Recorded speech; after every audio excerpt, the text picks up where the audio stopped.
Você ouve a partir de agora Opinião Pernambuco, na Rádio Universitária FM 99.9, Rádio Paulo Freire AM 820 e no YouTube, no canal da TVU Recife. Olá! Os últimos 4 anos escancararam a política de todo mundo armado exposta ao público por Bolsonaro na reunião ministerial de abril de 2020. Dezenas de decretos e portarias assinados pelo presidente reduziram o controle, o rastreio e a fiscalização de armas e munições e a flexibilização de requisitos para o registro de CACs, que são os caçadores, atiradores e colecionadores. Isso fez com que se ampliasse o número dos CACs de 700 até 700 mil pessoas. Ou seja, essas pessoas têm direito de comprar até 60 armas, 30 delas de uso restrito, fuzis, por exemplo, e mais 180 mil balas anualmente. O governo eleito e o grupo de transição responsável pela Justiça e Segurança Pública já anunciaram uma das prioridades a partir do dia 1º de janeiro, que será reverter o liberou geral de Bolsonaro para armas de fogo e recuperar as normas de controle do Estatuto do Desarmamento de 2003. O Opinião Pernambuco está começando para discutir a relação entre o crescente armamento da população, um aumento nos índices de violência e criminalidade e como o novo governo deverá lidar com essa questão. Recebemos hoje para essa conversa Maria Clara Dávila, assessora jurídica do Gabinete de Assessoria Jurídica e Organizações Populares, o GAJOP, a quem eu desejo que seja bem-vinda. Muito obrigada, é um prazer estar aqui e poder falar sobre esse assunto tão importante com vocês. Clara, se me permite, o Brasil se tornou um país armado como nunca se viu antes. Quase 2 milhões de armas estão nas mãos dos civis, dados agora desse ano, 2022. Acho que dados ainda de julho, já são 700 mil CACs e 400 mil policiais armados no país. Olha só esse equilíbrio de balança. Existem mais caçadores registrados, caçadores, atiradores e colecionadores registrados do que policiais civis, o contingente da Polícia Civil e Militar do país. A justificativa que era usada no governo Bolsonaro é que a política de desarmamento não reduz a violência e que segurança pública começa dentro de casa. Vamos começar nossa conversa por aí. Você concorda, não concorda? Como é que a gente pode argumentar com esses argumentos? Bom, primeiramente é bom recuperar esse debate que vinha sendo feito desde a época que se discutia, né, o Estatuto do Desarmamento, que era usado como argumento para ter o direito ao porte e à posse de armas, e que se diz, né, isso de ter arma em casa vai gerar, teoricamente, uma proteção de sua família, você andar armado, pode reagir a um assalto. A verdade é que os estudos mostram que isso não está comprovado, pelo contrário. Em um assalto, provavelmente o fato de você estar armado, estudos indicam que as chances disso se tornar letal é muito maior caso você esteja armado. Da mesma forma, o fato de você ter uma arma em casa aumenta as chances de crimes serem cometidos nesse ambiente doméstico. Então, nós vemos aí um aumento do uso de arma de fogo no cometimento de feminicídios, por exemplo, nesses anos em que teve um aumento dessa acesso a armas por pessoas, né, civis. Nós também temos um potencial de cometimento de suicídios, de uso de armas por crianças dentro desse ambiente doméstico.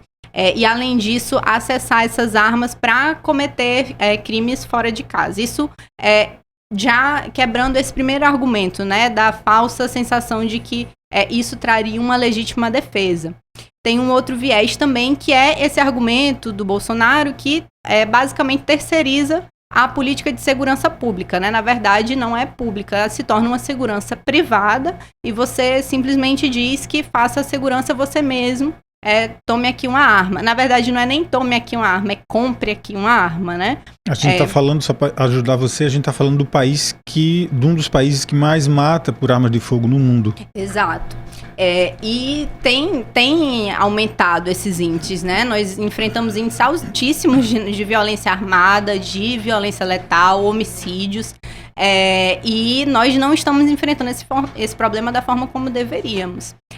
Então, só para continuar, normalmente a gente também não vê o que tem por trás desses interesses. É realmente o interesse da população, se usa, né, desse medo que está dentro da sociedade, né, de ter mais segurança, de realmente os índices de violência, mas quem está lucrando com tudo isso é a indústria armamentista. Nunca se vendeu tanta arma no país quanto se vende hoje, nunca cresceu tanto o número de clubes de tiros, né, de 2019 para cá, foi praticamente um clube de tiro criado por dia, índices altíssimos, uma facilidade muito grande, né, de ter acesso a essas armas, e nós não temos visto uma redução da violência como se tem argumentado, né, pelo contrário.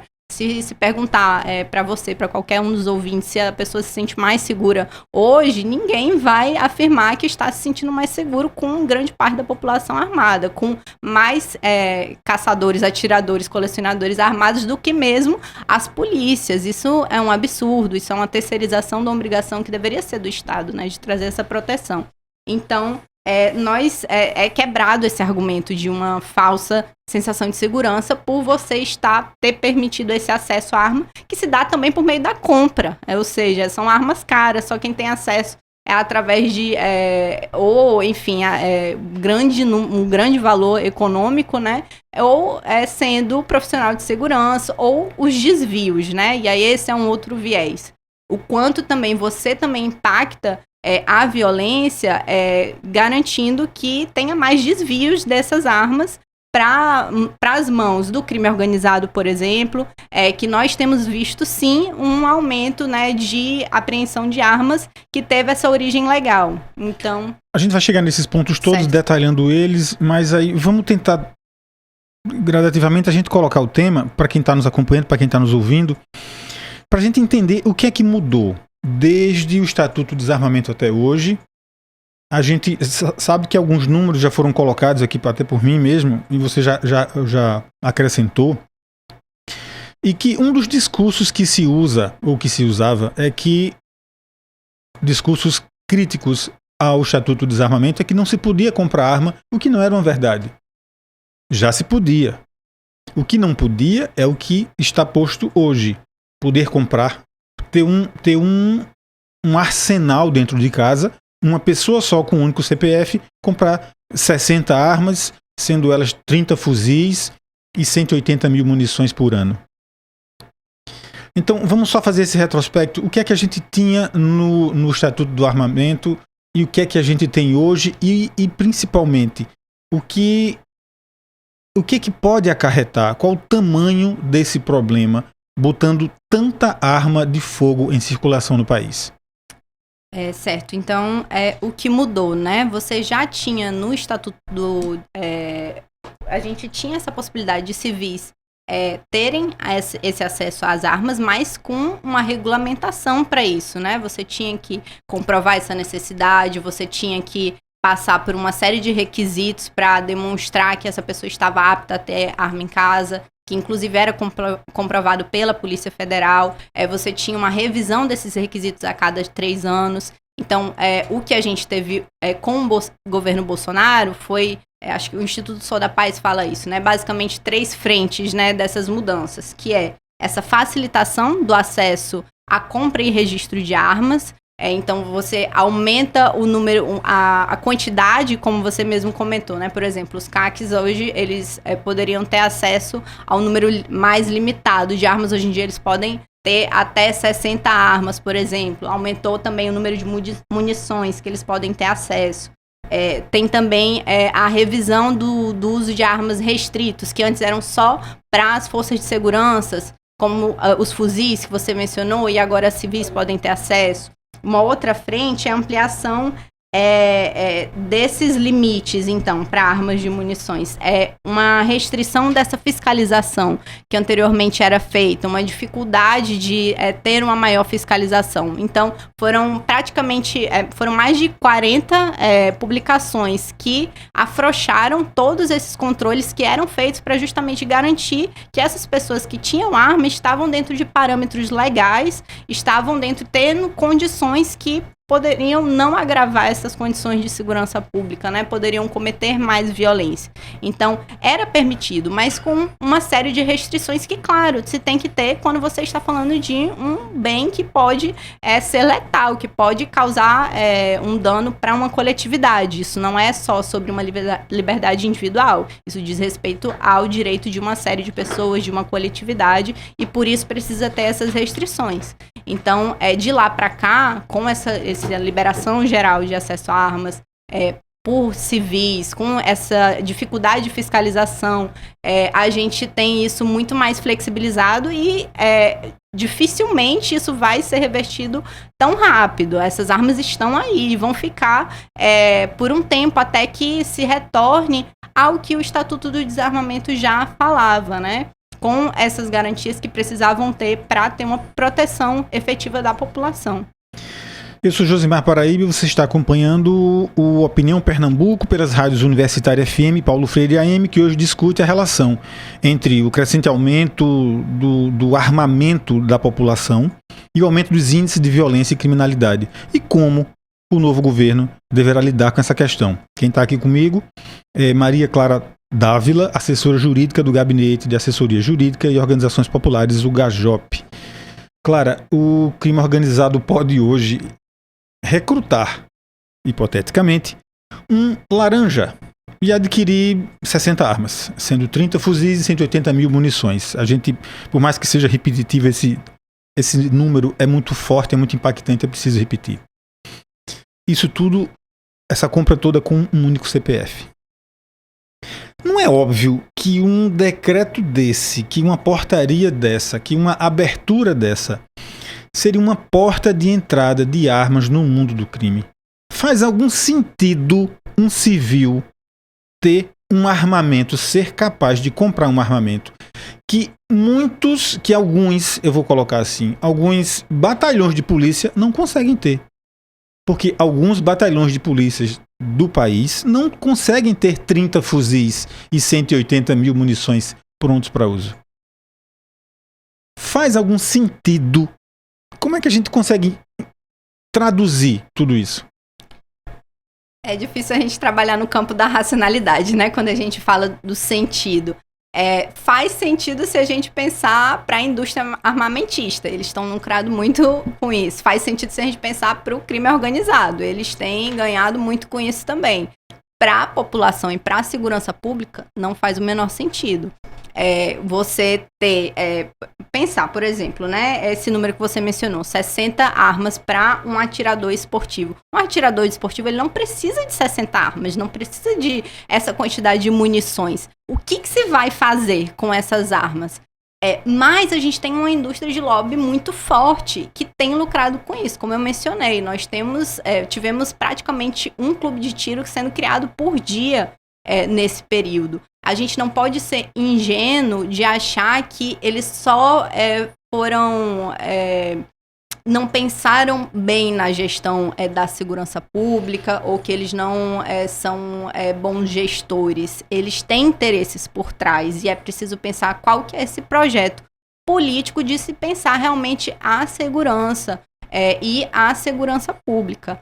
Sentido para nós, população, não faz nenhum, mas tem uma parte sim que tem interesse em ocultar crimes cometidos por essas armas. Nós tivemos aí, por exemplo, o caso Marielle Franco, que teve essa questão, né, da identificação do rastreamento da munição que foi utilizada no assassinato, como isso era importante, como isso é importante para desvendar uma série de homicídios. Nós somos um país em que tem um índice muito baixo de elucidação de homicídios e que esse rastreamento efetivo, por exemplo, de munições, ele ajudaria muito na elucidação desses crimes. A quem interessa dificultar, por exemplo, dentro dessas publicações, teve a revogação de uma portaria importante do Exército que aumentava essa fiscalização, melhorava essa fiscalização, esse rastreamento de armas e munições, e o governo Bolsonaro revogou essa portaria do Exército. E aí isso teve que ser batalhado no âmbito do Supremo Tribunal Federal, que acabou revertendo, mas nós escolhemos, quando eu digo, né, o governo federal escolheu deixar de rastrear melhor armas e munições a interesse de quê? Então, sempre que a gente faz essas perguntas no sentido da racionalidade, é bom apontar também esses interesses que estão por trás e quem que está lucrando, o crime organizado, a indústria do lobby armamentista que tem por trás disso. O número de caçadores, atiradores e colecionadores saltou de 238 mil para 680 mil durante o governo Bolsonaro. Isso são números de julho desse ano, de 2022. Para se ter uma ideia, apenas 2,7% desse número de CACs chegou a ser fiscalizado pelo Exército. Isso dá aproximadamente 18 mil. 18 mil dos quase 700 mil. Eles foram de alguma maneira fiscalizados. E ainda assim, o Exército chegou a um dado de 112 armas desviadas por mês. 112 armas desviadas de caçadores, atiradores e colecionadores. A gente não está falando do que entra de maneira ilegal no mercado. Portanto, o número de armas ilegais pode ser até muito maior. O país tem alguma condição de fiscalizar e ter algum controle sobre o uso das armas dos caçadores, atiradores e colecionadores? Hoje quem faz essa fiscalização é o Exército. E o que é que você acha que poderia... Tem condição de fiscalizar e o que é que precisaria? Qual a necessidade de mudança para existir essa fiscalização? Ele tem condições de fiscalizar, ele deve ter condições de fiscalizar, inclusive, né, quando a gente está falando de armas de fogo, munições, explosivos, armas letais, é necessário fiscalizar porque são produtos que vão causar morte, né, que vão causar danos à sociedade. Então ele precisa pensar nessas condições. Nos últimos anos, estava sendo feito essas tentativas, né, de melhorar esses rastreamentos, como eu comentei, essa portaria que foi feita pelo Exército, que acabou sendo revogada pelo governo Bolsonaro, mas veio justamente desse momento pós-assassinato da Marielle Franco. Existem instituições sérias que estão pensando nisso, como, por exemplo, o Fórum Brasileiro de Segurança Pública, o Instituto Sou da Paz, que tem contribuído também para esse debate de como aprimorar os meios de rastreamento e como é necessário, por exemplo, a gente ter um sistema que integre informações, por exemplo, das polícias estaduais, da Polícia Federal. A Polícia Federal também é um órgão importante, né, nesse papel dessa fiscalização. Da autorização, por exemplo, dos registros. O Exército também tem esse papel importante de dizer quais eram os produtos de uso restrito. Nós vimos uma série de armas que tinham uso restrito e que foram flexibilizadas através de publicações. E é importante ressaltar que, inclusive, essas publicações, elas são feitas desrespeitando esse processo legislativo, né? Desrespeitando a competência dos órgãos. Foi tudo através de decretos presidenciais, instruções normativas, desrespeitando o debate público que estava sendo feito, desrespeitando a opinião de especialistas, essas organizações sérias que estavam contribuindo com esse debate. Então, é possível sim, é necessário, precisa de orçamento, por exemplo. O recurso para fiscalização caiu pela metade praticamente, né? Nós tínhamos 3,6 milhões em 2018 e caiu para 1,7 em 2021. Então, tem uma ação intencional do governo em reduzir a capacidade de fiscalização. Você aportando recursos, por exemplo, um método também de você manter essa estrutura de fiscalização, né? Então, quando você sucateia esses órgãos, quando você deslegitima essas normativas que eram importantes, quando você ultrapassa as competências para identificar quais são os produtos que devem ser de uso restrito, quando você contraria o Estatuto do Desarmamento, quando você contraria a própria Constituição, você passa por cima de todas essas estruturas que são feitas justamente para manter essa fiscalização. Então, é todo esse conjunto de órgãos, de normativas, de especialistas que foi sendo desmontado por esse governo e vai ser um trabalho difícil também pela frente para retomar. A gente tá aqui no núcleo de Rádio e TV da Universidade Federal de Pernambuco, Avenida Norte, no comecinho da Avenida Norte, número 68.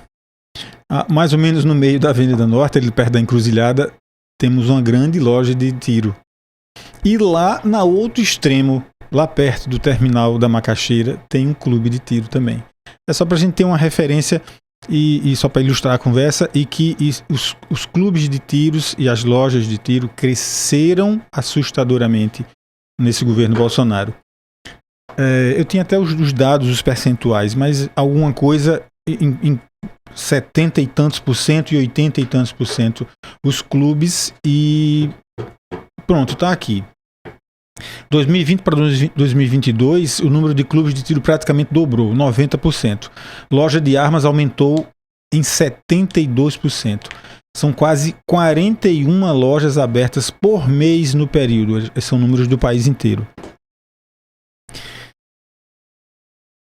O que fazer com essas lojas que já existem? Já é um grande obstáculo, porque existe toda uma pressão do mercado, da bancada que também defende esses interesses, né? Defender fechamento de clube e fechamento de loja não parece ser uma coisa viável, já pensando no que é que essa equipe de transição pode pensar e como é que ela deve agir, tentando detalhar ponto por ponto. O que é que você pensa a respeito disso? Seria uma boa maneira de reprimir, fechar a loja, é isso? Eu não sei se vai ser possível fechar essas lojas, né? Eu acho que talvez esteja além disso. Eu acho que primeiro precisaria retornar ao que tínhamos antes e manter uma estrutura de fiscalização, de controle de armas, para a gente poder pensar nessas lojas que já existem, né?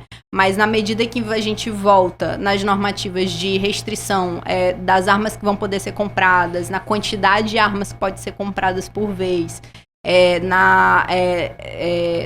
nos registros que vão sendo dados a civis, aos CACs, eu acho que por si só vai restringindo essa quantidade de venda. E aí, acredito que naturalmente talvez essas lojas venham a reduzir. Eu acho que esfriaria um pouco esse ritmo de mercado, talvez, de comércio. Esse mercado. Eu acho que isso é um viés. Poderia ir por aí.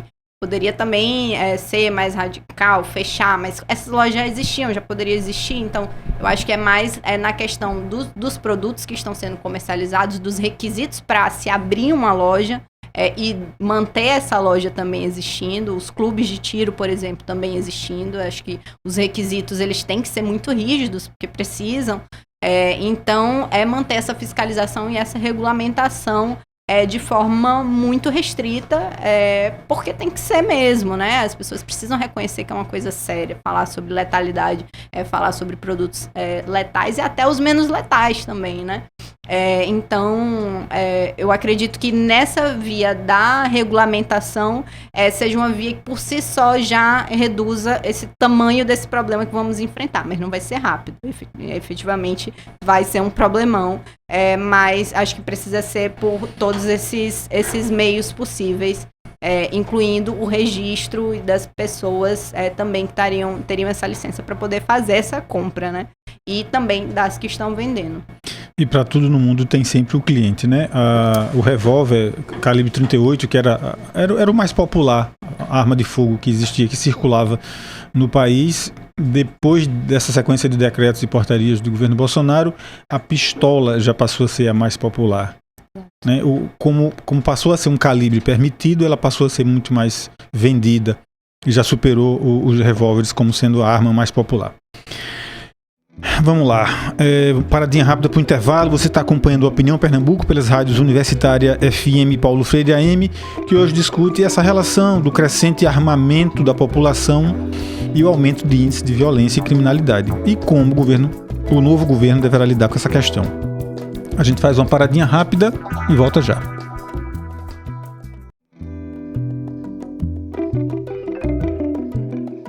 Olá, estamos de volta com Opinião Pernambuco pelas rádios Universitária FM e Paulo Freire AM, que hoje discute a relação entre o crescente armamento da população e o aumento dos índices de violência e criminalidade, e como o novo governo, o governo Lula, deverá lidar com essa questão. Recebemos hoje para essa conversa Maria Clara Dávila, assessora jurídica do GAJOP, a assessoria jurídica das organizações populares. Clara, tem um outro ponto que vale a pena a gente abordar, que é o uso político da arma. Quando um presidente diz que quem está do outro lado é inimigo e que quer todo mundo armado, isso não representaria um risco à democracia? Imagina que nível de apreensão política pode existir quando você sabe que tem tanta arma em circulação e que, mesmo sendo um governo que está encerrando, que está acabando, o discurso posto foi esse durante 4 anos. Você não entende isso como um risco à democracia também? Com certeza, esse é um excelente ponto, assim, e é necessário ser trazido. O senhor mencionou, né, até no início, né, que naquela reunião ministerial que o Bolsonaro tinha falado da liberação geral das armas, vem nesse contexto de gerar uma desobediência civil para o descumprimento das normas dos governadores, na época até sobre as normas de restrição para conter a disseminação do vírus, né, da Covid. E a fala foi nesse sentido, foi de armar a população para que a população pudesse enfrentar os possíveis inimigos do governo. Foi nesse sentido. Então, isso sim é sim um risco à democracia. Isso mostra claramente a intenção do governo de ter o seu exército paralelo. Isso mostra também como ele está familiarizado também, né, com as milícias, né, com essa necessidade de armar a população fora dos parâmetros de controle de fiscalização, e como isso pode ser utilizado para os seus fins políticos, né, e não qualquer fins políticos, né, esses fins de realmente desmontar a democracia, desmontar as instituições democráticas que nós temos. Ele estava falando também nesse contexto de enfrentamento também ao STF. Ele sempre teve esse posicionamento e colocava essa questão do armamento da população para atingir essa finalidade política, sim. E isso é um risco à democracia, é um risco à própria população, porque não se tem dimensão quanto é arriscado e perigoso a segurança, essa quantidade de armas de circulação que a gente tem hoje. E essa incitação que ele faz à desobediência civil é gravíssima, né? E, enfim, infelizmente, isso foi gravado, foi divulgado e ainda assim nós tivemos uma parcela da população que acha que é isso mesmo, né? Então, eu acho que esses discursos, eles precisam ser levados com seriedade. A gente não pode achar que é normal e que a gente pode-se fazer uso dessa acesso às armas. Isso é mais um ponto delicado que Lula vai ter que enfrentar pela frente. O governo Lula vai ter que enfrentar pela frente porque ele vai estar mexendo numa questão que tem por trás a aprovação de muita gente. É claro que nem todo o eleitor de Bolsonaro tem essa visão, defende o armamento. Mas a quantidade dos que defendem é muito grande dentro desse grupo. E esse grupo é muito grande, porque a gente está falando de quase 60 milhões de pessoas no total, mas dos eleitores de Bolsonaro. Então, boa parte desses eleitores defendem isso. Isso vai ser um grande obstáculo, além do obstáculo da bancada, que se renovou, em parte se renovou, outra parte se reelegeu, e ela continua muito forte. O lobby do mercado continua poderoso, o lobby da bancada continua poderoso, e a opinião pública de parte da população também vai ser um obstáculo. Exatamente. Eu acho que vai precisar, além da regulamentação que vai precisar ser renovada, porque nós vamos ter essas etapas, né, de primeiro revogar os decretos e as outras publicações normativas, né, que flexibilizaram o Estatuto de Desarmamento e eram contra também a lei e a Constituição. Essa segunda etapa, que é dessa nova regulamentação, ela vai ser necessário esse enfrentamento no Congresso, e vai ser necessário esse enfrentamento dessa bancada da bala, essa bancada que sempre reivindicou o armamento. E essa outra etapa, que é da conscientização da população, que foi feito naquela época também da aprovação do Estatuto de Desarmamento, de demonstrar como ter arma em casa não necessariamente significa mais proteção à população, que a reivindicação por uma segurança pública, ela é legítima, mas ela não vai ser feita através da terceirização da segurança e do uso de armamento para a população civil. Então, essa etapa da conscientização, talvez retome também a questão da entrega voluntária das armas que eventualmente sejam declaradas também novamente ilegais ou ilegais de ter acesso, né, ao porte, à posse por civis. Então, retomar essas campanhas de entrega voluntária de armas, de conscientização, vai ser fundamental para que a gente tenha uma adesão a essa política. Ela não vai ser feita somente com a revogação dos decretos. Tem muito trabalho propositivo e positivo por parte do governo que vai precisar também reconquistar não é a melhor palavra, promover o acesso à informação mesmo, né? Porque muito disso, como você falou, uma parte realmente quer uma parte isso. É pressão de mercado, né? E vem no laço da pressão, e traz consigo a pressão política de uma bancada que apoia. Outra parte é desinformação. Isso. É gente que não está bem orientada, é isso que você está falando? Exato, porque é um dado da realidade. A população está com medo, os índices de violência são graves. E quando é vendido para ela que a solução para sua segurança é você ter arma em casa, é uma solução muito fácil para você falar, claro, eu quero ter uma arma em casa então para me defender. Até você construir esse entendimento de que, olha todos esses interesses que tem por trás, olha como isso é muito mais arriscado para você e sua família. E olha como o governo está deixando de fazer o trabalho que ele deveria estar fazendo para sim promover a segurança pública, é um processo. E é um desafio que está posto e vai precisar ser enfrentado. Foi enfrentado antes, a gente vai conseguir enfrentar novamente. Eu não acho que é impossível. Vai ser difícil.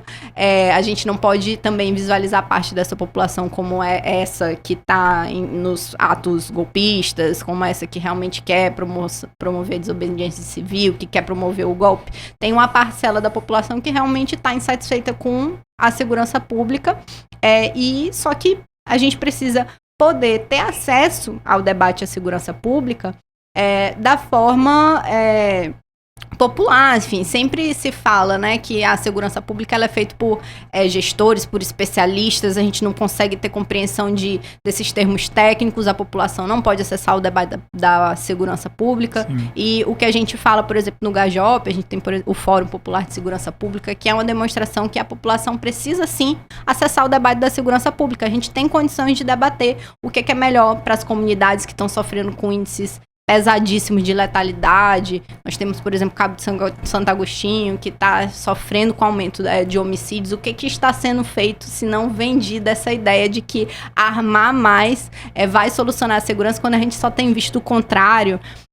Mas a gente pode discutir sim sobre como está sendo sucateada as escolas na região, como está sendo sucateada todos os equipamentos públicos. Temos a comunidade de Peixinhos, por exemplo, que temos um índice altíssimo de letalidade de jovens lá e que não tem acesso a políticas de proteção, os equipamentos públicos de cultura e de educação lá estão sendo sucateados. A população quer discutir segurança pública. Não necessariamente vai ser feito através de armas, já tem.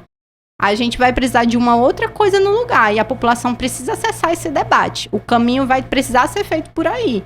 E gradativamente vai deixando de ser uma alternativa o acesso à arma, a comprar arma.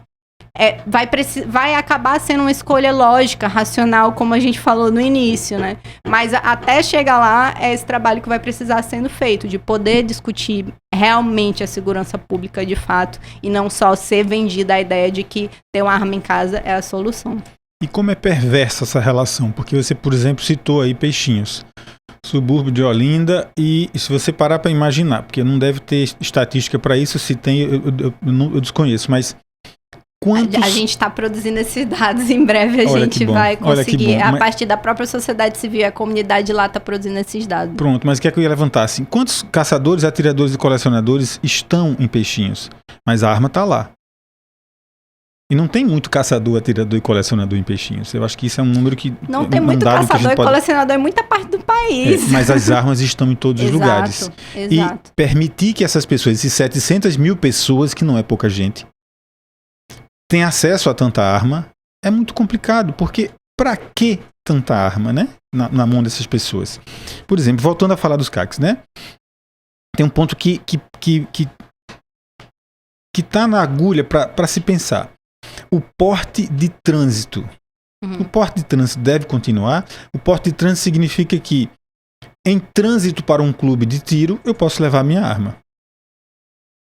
Mas a flexibilização disso é tão grande, do rigor da fiscalização disso, é tão frouxo, que em qualquer situação termina sendo o uso prático. Qualquer situação se permite estar com a arma.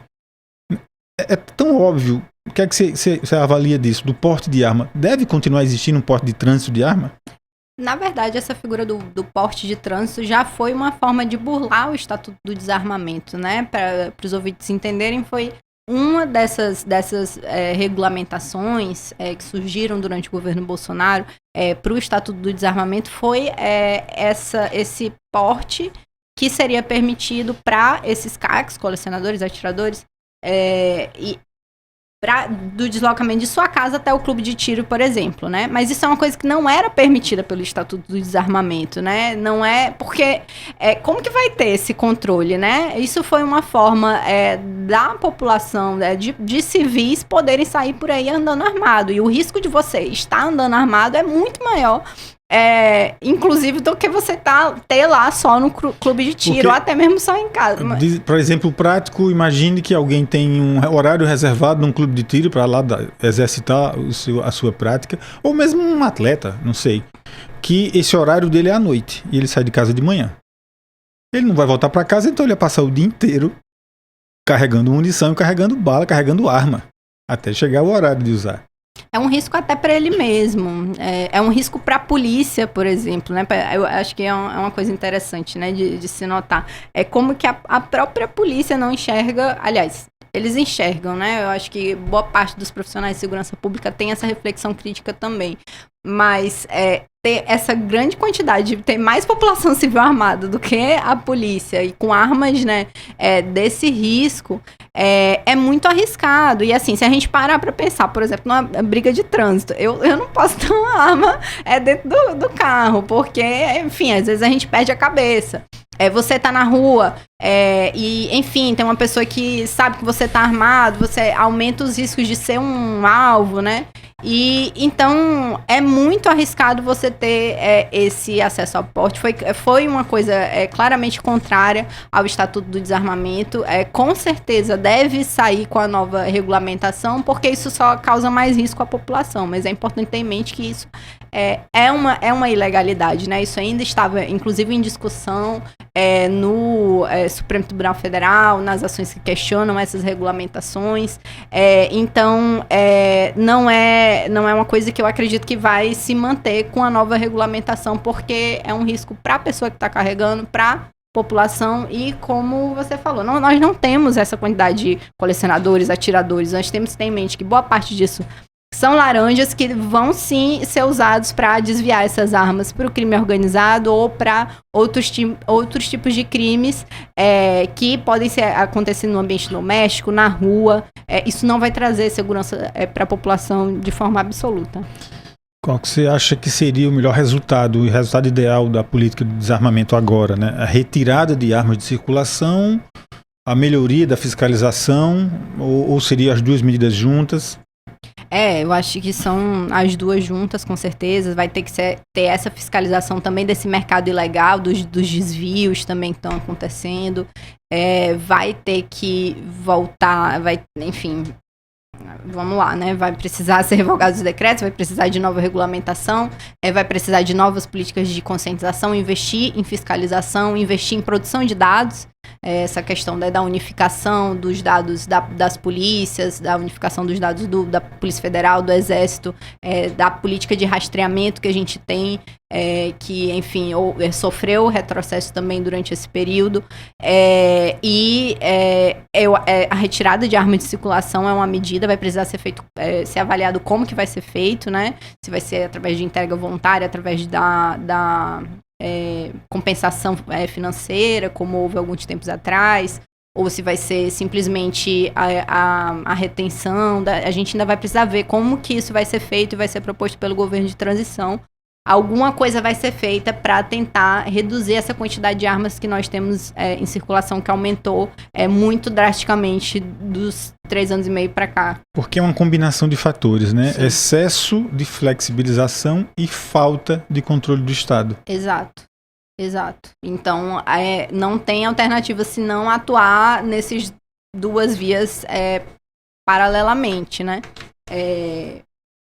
Vai precisar aumentar, além dessa fiscalização efetiva, também essa conscientização da população, porque a fiscalização em si já vai ser um desafio. Então, ter uma população mais consciente dos riscos que traz ter essa arma vai ajudar.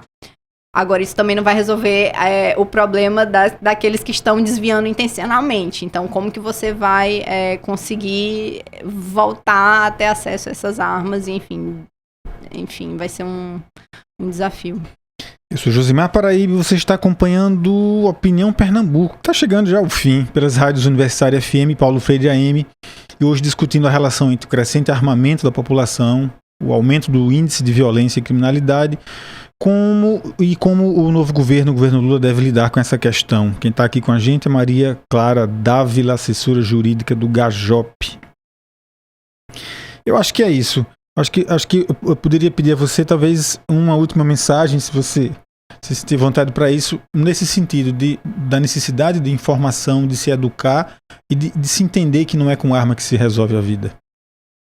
Eu acho que se informar é o primeiro caminho. Acho que buscar informação de qualidade, de pessoas, organizações, instituições estão fazendo isso há muito tempo, esse debate, porque não se faz política de segurança pública sem esses dados, sem esses estudos, sem essas evidências. A gente não pode pôr tanto em risco em prol de interesses econômicos, esses interesses bem obscuros que nós temos visto. A gente tem sim que pensar no melhor para a nossa coletividade. E pensar também em quem está mais sofrendo com essa violência, né? Que é a população pobre, que é a população negra. Quem que está sendo alvo de todas essas balas que a gente está vendo sendo distribuídas por aí? E quem que está lucrando também com isso? Porque quando a gente observa melhor esses interesses, observa melhor quem que está na ponta da bala e quem que está atirando a bala, e esse atirando a bala também, né, quem assina esses decretos, a gente consegue identificar quais são esses caminhos.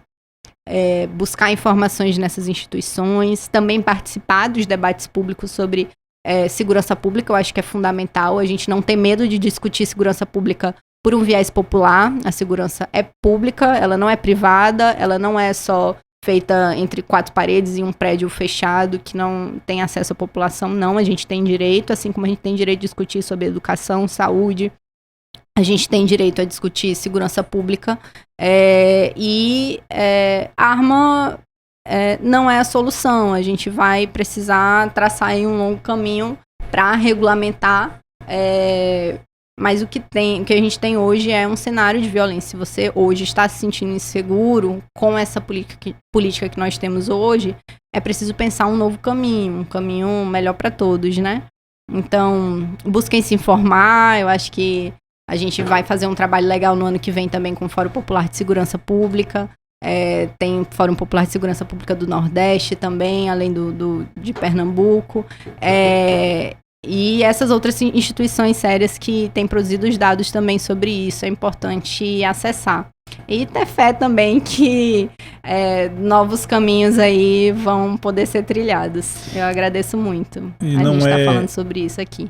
Não precisa ser de esquerda ou direita para entender que não é botando arma dentro de casa que você resolve o problema da segurança pública no país. Exatamente. A gente agradece a presença de Maria Clara Dávila, assessora jurídica do Gajop. Esse programa teve uma direção de Ana Clara Reis, produção de Andréa Rocha e Ricardo Araújo, estagiários Alexandre Barbosa e Marília Ferreira, trabalhos técnicos hoje do meu amigo Marcos da Lata. A todos uma boa noite e até o próximo programa. Opinião Pernambuco, de segunda a sexta, das 6 às 7 da noite, na Rádio Universitária FM 99.9 e Rádio Paulo Freire AM 820.